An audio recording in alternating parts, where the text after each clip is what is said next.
Днеска какво?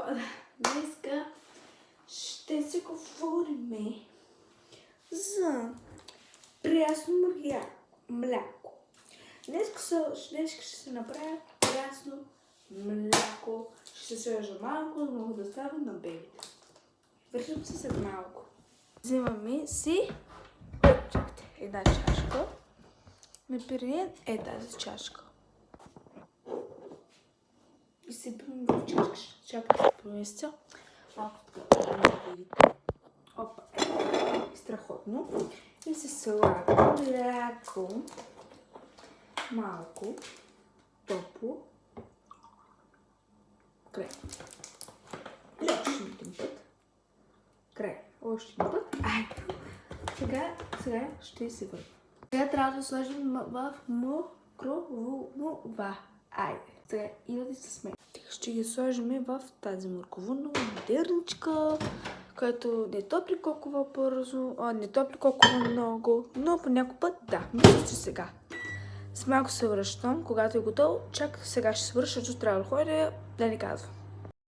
Що? Сега включих, нали?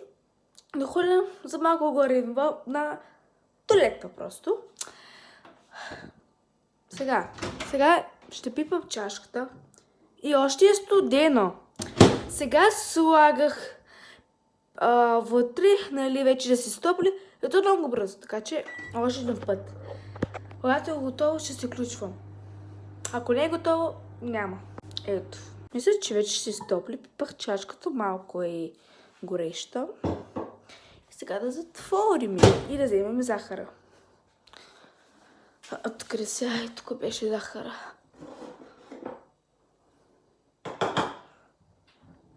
Взимаме малка... Тук има ли ложичка? Я да видя. Тук няма. Бабо, защо не сложи?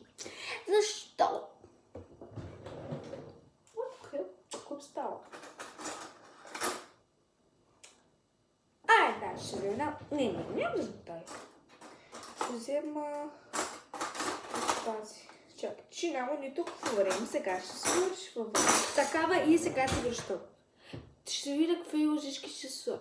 Разбира, ще се сложам тези лъжички. Ако не ми е сладко, да. Сладко е, само да побера захара и защото има малко време и да ви казва за някаква част.